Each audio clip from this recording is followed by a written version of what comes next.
मध्य प्रदेश की राजधानी भोपाल में इस साल का सबसे बड़ा आयोजन होने जा रहा है। 24 और 25 फरवरी को राजधानी भोपाल में ग्लोबल इन्वेस्टर समिट होने जा रही है। इस आयोजन में प्रधानमंत्री नरेंद्र मोदी, गृह मंत्री अमित शाह सहित करीब 40 देशों से अधिक के प्रतिनिधि और कई देशों के राजदूत शामिल होंगे। मध्य प्रदेश की डॉक्टर मोहन यादव सरकार के इस आयोजन को कांग्रेस ने जनता के साथ छलावा बताया है। शुक्रवार को प्रदेश कांग्रेस अध्यक्ष जीतू पटवारी और नेता प्रतिपक्ष उमंग सिंघार ने संयुक्त पत्रकार वार्ता को संबोधित किया।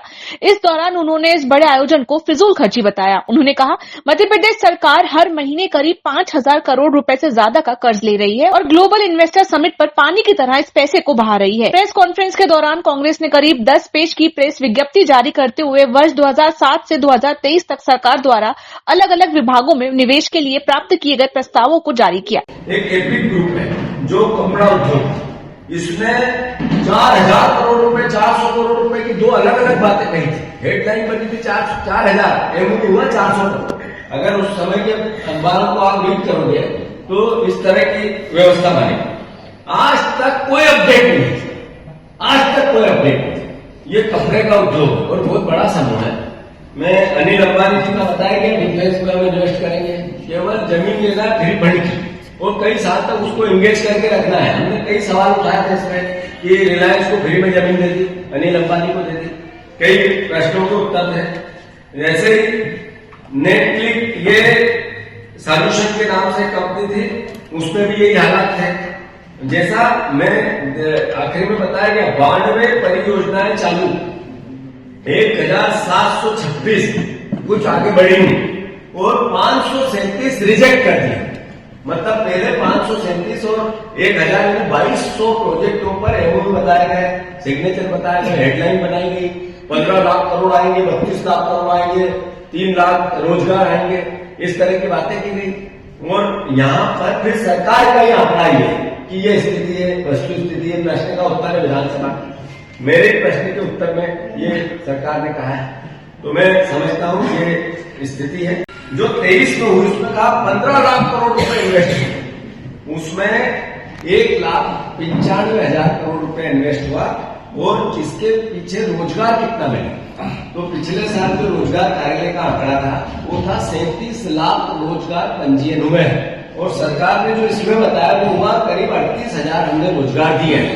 मतलब ये दोनों बातें सरकार की के असली चेहरे को बताती है। हम कोई आरोप, कोई प्रत्यारोप, एक सरकार को कोई नकारात्मक एक विपक्ष की भूमिका नहीं निभाना चाहते। दूसरा, जैसा इसमें भी आपको दिख रहा है, ये मैंने जैसा बताया अलग अलग, आप इसकी हम एक प्रतिलिपि भी देंगे। चूंकि लंबा समय लगेगा तो मैं छोटे में आप सबको समझाना चाहिए। वेयर हाउसिंग वाले जरा इधर आ जाए, उनको कुर्सी दो भैया, आपसे सीधे भी बात करें। 2023 की इन्वेस्टर समिट जो सबसे लास्ट थी, 2023 की इन्वेस्टर समिट, उसमें 15 लाख करोड़ रुपए, जैसे मैंने कहा 29 लाख रोजगार के दावे थे, 29 लाख रोजगार के जो हमारे मुख्यमंत्री जी ने कहा है, तो इसमें 3800 रोजगार ही मिलता। लेकिन ये बात सच है कि जनता के पैसे से मुख्यमंत्री और विदेश घूमते रहते हैं। जब शिवराज जी गए तो उन्होंने बताया कि अमेरिका में सड़कें, मध्य प्रदेश की सड़कें ऐसे बनेगी। सर, मध्य प्रदेश की सड़कों की हाल कैसा है?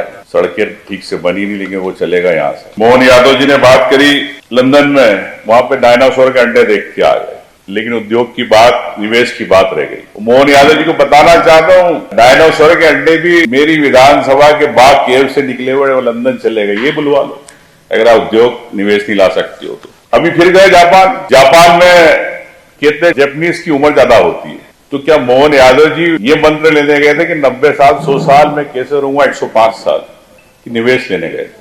प्रदेश के युवा 30 साल 40 साल, उद्योगपति 50 साल, इनकी युवाओं की उम्र के हिसाब से तो सोचो निवेश कैसे उद्योग आएगा। कि आप उम्र बढ़ाने गए थे कि फार्मूला लेने गए थे, ये भी बताया मोहन यादव जी। तो ये प्रदेश की जनता के पैसे से बड़ी यात्राएं कर रहे हैं, लेकिन आ नहीं रहा। यहाँ पर प्रदेश में जब भी कोई उद्योग आता है तो उद्योगपति चाहता है कि सबसे पहले मेरे यहाँ सड़क बने, जमीन मिले, सरकार 1 रुपए में देती है, लीज पे देती है, फ्री ऑफ कॉस्ट देती है, कि आएगा उद्योग आए, हम स्वागत करते हैं। लेकिन सरकार, भारतीय जनता पार्टी की सरकार की नीयत साफ होना चाहिए और एक एनवायरमेंट बने उद्योग के लिए, उद्योगपतियों के लिए, उनके परिवार के लिए, सबके लिए।